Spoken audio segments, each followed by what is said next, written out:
నమస్కారం అండి. నేను డాక్టర్ మోవ శ్రీనివాస్ మాట్లాడుతున్నానండి. ఇవాళ మనం ఒక కొత్త రకమైనటువంటి షుగర్ వ్యాధికి సంబంధించినటువంటి ట్యాబ్లెట్ గురించి మాట్లాడదాం. ఇది ఒక 4, 5 ఏళ్లుగా చాలామందికి ఇప్పుడు రాయడం జరుగుతూ ఉంటుంది. అవి ఒక కొత్త రకమైనటువంటి మందులే వచ్చాయి. అంటే ఒక కొత్త రకమైనటువంటి క్లాస్ ఆఫ్ మందులు వచ్చాయి. ఇవి కిడ్నీ మీద పనిచేసే షుగర్ తగ్గించే మందులు. ఇవేం చేస్తాయంటే రక్తంలో ఉన్నటువంటి షుగర్ని కిడ్నీ దాన్ని బయటికి పంపించేస్తుంది. సో కిడ్నీ ద్వారా పనిచేసేటటువంటి షుగర్ తగ్గించే మందులు. వీటిని గ్లిఫ్లోజిన్స్ అంటారు. చివరిగా డాపాగ్లిఫ్లోజిన్, ఎంపాగ్లిఫ్లోజిన్ అని 2 రకాల మందులు. మీలో షుగర్ వ్యాధి వరకున ఉన్నట్లయితే కనీసం ఒక 50-60% మందికి ఈ మందు తీసుకుంటూ ఉంటారనేది నా నమ్మకం. సో ఈ 2 క్లాస్ ఆఫ్ ఎస్పెషల్లీ డాపాగ్లిఫ్లోజిన్ అనేది అంత కాస్ట్లీ మందు కూడా కాదు. సో ఇది చాలా విరివిగా ఇవ్వబడుతుంది. ఈ క్లాస్ ఆఫ్ మందుల వల్ల కొన్ని అడ్వాంటేజెస్ ఉన్నాయి. అవేంటంటే ఇవి షుగర్ తగ్గించడమే కాకుండా అది బీపీ తగ్గిస్తుంది, అట్లాగనే వెయిట్ లాస్ తీసుకొస్తుంది. ఇవన్నీ అడ్వాంటేజెస్ ఉండడం వల్ల ఎంతమంది షుగర్ డాక్టర్లు ఈ మందులు రాస్తున్నారు అంతకంటే ఎక్కువగా మాలాంటి గుండె డాక్టర్లు ఈ మందులు రాస్తున్నారు. సో ఇది పనిచేసే మెకానిజం ఏంటంటే కిడ్నీ ద్వారా షుగర్ని బయటికి పంపిస్తుంది. అంటే మూత్రంలో షుగర్ ఎక్కువ వస్తుంది. మీరు ఒకవేళ షుగర్ గురించి మూత్ర పరీక్ష చేసుకుంటున్నట్లయితే షుగర్ కనీసం 3+ వస్తుంది. అది జబ్బు కాదు. అది ఈ మందు ఎఫెక్ట్ వల్ల కిడ్నీ గుండా షుగర్ బయటికి పోతుంది. ఎప్పుడైతే షుగర్ ఎక్కడైనా రక్తంలో ఉంటుందో దాని చుట్టూ అది నీరుని ఉంచుకుంటుంది అది. సో ఎప్పుడైతే షుగర్ బయటికి పోతుందో షుగర్తో పాటుగా అది కాస్త నీరుని బయటికి తీసుకెళ్ళిపోతుంటుంది. సో రక్తంలో నీరు తగ్గిందనుకోండి బీపీ తగ్గుతుంది. అట్లాగే ఎప్పుడైతే ఒంట్లో నీరు తగ్గిందో అప్పుడు ఏమవుతుంది, బరువు తగ్గుతారు. సో బరువు తగ్గడానికి కూడా చాలామంది ఈ ట్యాబ్లెట్ని ప్రయోగిస్తున్నారు.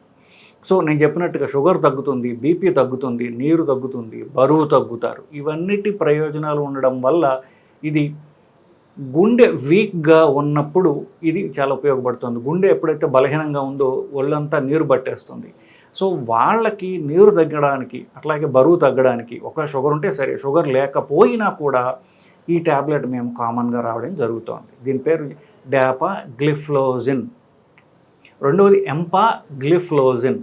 సో ఇది మందు పేరు. దీనికి రకరకాల కంపెనీ పేర్లతో ఒక్కొక్క కంపెనీ ఒక్కొక్క పేరుగా పిలుచుకోవచ్చు. అది మీరు ఏం చేయాలంటే ఒక ట్యాబ్లెట్ కొన్నప్పుడు పైన పెద్ద అక్షరాలతో ఆ కంపెనీ పెట్టిన పేరు ఉంటుంది, కింద చిన్న అక్షరాలతో నేను చెప్పినటువంటి డాపాగ్లిఫ్లోజిన్ అని రాసి ఉంటుంది. ఇది ఫిక్స్డ్ స్ట్రెంగ్త్ ఉన్నది 10 మిల్లీగ్రాములు. 10 మిల్లీగ్రాములు అంటే తక్కువ వాడినే పనిచేయదు, 10 మిల్లీగ్రాములు ఎక్కువ లేనే లేదు.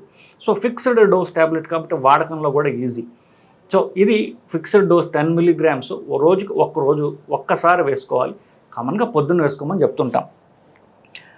ఇది దీనికి ఉన్నటువంటి ఉపయోగాలు, అది పనిచేసే మెకానిజం.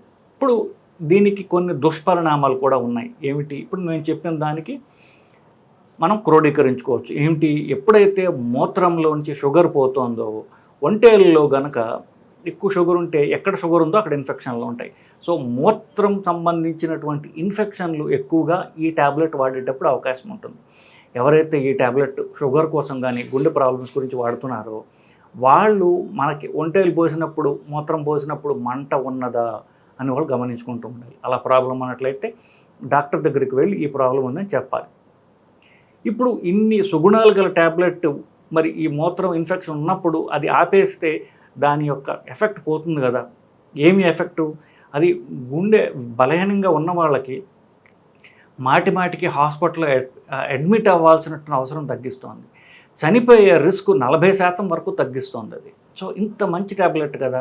దీని చిన్న సైడ్ ఎఫెక్ట్ ఉన్నప్పుడు దాన్ని ఎలాగ మనం అరిగట్టుకోవచ్చు చూడాలంటే అది మూత్రంలో పోతుంది. అందరికీ మూత్రం infections Rao.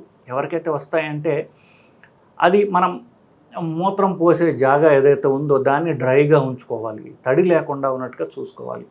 If possible powder వేసుకుని దాన్ని డ్రైగా ఉంచుకునేటటువంటి ప్రయత్నం చేయాలి, మగైనా ఆడైనా. సో ఎప్పుడైతే మనం మూత్రానికి సంబంధించినటువంటి నడుముకి సంబంధించినటువంటి క్లీన్లీనెస్ మెయింటైన్ చేస్తాము, చెమట లేకుండా డ్రైగా ఉంచుకునేటట్టుగా, అది మనం బట్టలు ఫ్రీక్వెంట్గా మార్చుకుంటూ ఉండడం, ఇట్లాంటి పరిశుభ్రత పాటించినట్లయితే ఈ ఇన్ఫెక్షన్ రావద్దు. అలాగనే ఈ అతి ముఖ్యమైన విలువైన ట్యాబ్లెట్ని ఆపకుండా మనం కంటిన్యూ చేసుకున్నట్టు అవకాశం ఉంటుంది. ఎవరికన్నా గుండె బలహీనంగా ఉందనుకోండి, మందులే మార్గం కదా. సో మందులు మనం ఎంతకాలం వేసుకునేటట్టుగా, ఎంత ఎక్కువ కాలం వేసుకోవాలి అన్న దాని మీద మనం ప్రికాషన్స్ తీసుకోవాలి తప్ప, ఏదో ప్రాబ్లమ్స్ వచ్చిన కానీ మందులు ఆపుకుంటూ పోతున్నాం అనుకోండి, మరి గుండె ఎలా ఇంప్రూవ్ అవుతుంది, గుండె బలం ఎలా పెరుగుతుంది? సో ఈ ట్యాబ్లెట్ ప్రకారము చాలా మంచి ట్యాబ్లెట్. గుండె బలహీనంగా ఉన్న వాళ్ళకి షుగర్ ఉన్నా లేకపోయినా సరే ఇది చాలా ఉపయోగపడే ట్యాబ్లెట్. గుండె పంపింగ్ పెంచుతుంది, బీపీ తగ్గిస్తుంది, నీరు తగ్గిస్తుంది. అట్లాగే మాటిమాటికి హాస్పిటల్లో అడ్మిట్ అవ్వాల్సినటువంటి, ఇప్పుడు ఇవన్నీ తగ్గితే హాస్పిటల్ అడ్మిట్ అయ్యే అవసరం తగ్గుతుంది. సో పరిశుభ్రత పాటించడం అనేది ఎంతో ముఖ్యం. రెండవది, ఎప్పుడైతే నీరు బయటికి పోతుంది, బీపీ తగ్గుతుందని చెప్పాను కాబట్టి ఈ ట్యాబ్లెట్ ఉన్నప్పుడు బీపీ సంబంధిత మిగతా ట్యాబ్లెట్లు తగ్గించుకోవాలి. ఒకవేళ బీపీ 90 కంటే తగ్గిపోతుంటే ఈ ట్యాబ్లెట్ ఆపకుండా మిగతా బీపీ తగ్గించే ట్యాబ్లెట్లు ఆపుకోవడం అనేది ఎంతో అవసరం. అది డాక్టర్కి తెలియాలి. డాక్టర్ తెలియకపోతే పేషెంట్కి తెలిస్తే మీరు డాక్టర్కి సజెస్ట్ చేయొచ్చు. నాకు ఈ ట్యాబ్లెట్ ఎంతో మంచిదని నాకు తెలిసింది కాబట్టి మీరు మిగతా బీపీ ట్యాబ్లెట్లు సగానికి సగం తగ్గించండి, లేకపోతే బీపీ నాకు తగ్గిపోయే ప్రమాదం ఉంది కాబట్టి ఈ ట్యాబ్లెట్ ఆపకండి అని మీరు ఇన్సిస్ట్ చేయాలి. కొంతమందికి ఇదే కారణం వల్ల బీపీ తగ్గితే వాళ్ళ కళ్ళు తిరగటం రావచ్చు. చాలా కొద్దిమందికి దీనివల్ల ఎలర్జీ వచ్చే అవకాశం అంటూ ఉండొచ్చు. సో ఒకటి యూరినరీ ఇన్ఫెక్షన్లు అని చెప్పాను, రెండోది బీపీ తగ్గడం అని చెప్పాను. కొంతమందికి రేర్గా ఏం జరుగుతుంది అంటే దీనివల్ల రక్తంలో యాసిడ్ బిల్డప్ అవుతుంటుంది. సో మామూలుగా షుగర్ ఎక్కువ ఉండటం వల్ల షుగర్ యాసిడ్ కింద మారుతుంది. వీళ్ళలో షుగర్ ఎక్కువ లేకపోయినా సరే కొంతమందిలో ఈ యాసిడ్ ప్రొడక్షన్ అనేది జరగటం ఉంటుంది. సో అప్పుడు బాగా ఆయాసం వస్తుంది వాళ్ళకి. ఇది చాలా అరుదైన కాంప్లికేషన్. ఏ మందైనా సరే మనకి లాభం చేస్తుంది, కొన్ని నష్టాలు కలిగించే గుణాలు కూడా ఉంటాయి.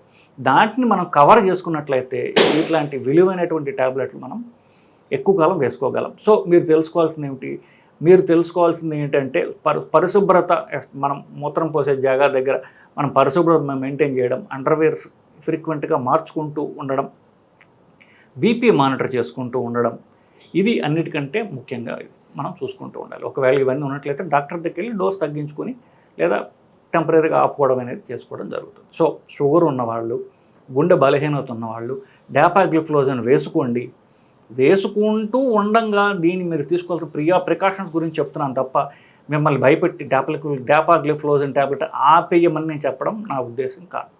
సో దీని దుష్పరిణామాలు తెలుసుకుంటే దాన్ని అవాయిడ్ చేసుకుంటూ ఈ ట్యాబ్లెట్ ఎక్కువ కాలం వేసుకుంటూ బరువు తగ్గడానికి కానివ్వండి, షుగర్ తగ్గడానికి కానివ్వండి, అట్లాగే మిగతా ఏదైతే ఉన్నాయో హార్ట్ ఫెయిల్యూర్ వాళ్ళ ఎక్కువ సిమ్టమ్స్ లేకుండా ఉండడానికి అతి ముఖ్యమైనటువంటి 3 ఇది చేస్తుంది. ముఖ్యంగా వెయిట్ తగ్గాలనుకునే వాళ్ళకి 5 నుండి 8 కిలోలు వెయిట్ లాస్ ఈ ట్యాబ్లెట్ వల్ల వస్తుంది. షుగర్ ఉన్న వాళ్ళకి, షుగర్ లేని వాళ్ళకి ఇంకా అప్రూవ్డ్ కాదు. షుగర్ ఉండి వాళ్ళు ఎవరైతే లావుగా ఉంటారో వాళ్ళలో ఈ ట్యాబ్లెట్ 5 నుండి 8 కిలోలు బరువు తగ్గిస్తుంది. అది కామన్ కదా, ఎక్కువ బరువుగా ఉండి షుగర్ వచ్చే వాళ్ళు ఎక్కువ మనకి. సో వాళ్ళకి ఇది ఎంతో బాగా పనిచేస్తుందండి. సో ఇది డాపాగ్లిఫ్లోజన్ అలాగే ఎంపాగ్లిఫ్లోజన్ యొక్క ఉపయోగాలు, వాటి యొక్క కొంత సైడ్ ఎఫెక్ట్స్ గురించి మిమ్మల్ని చెప్పానండి. నమస్కారం.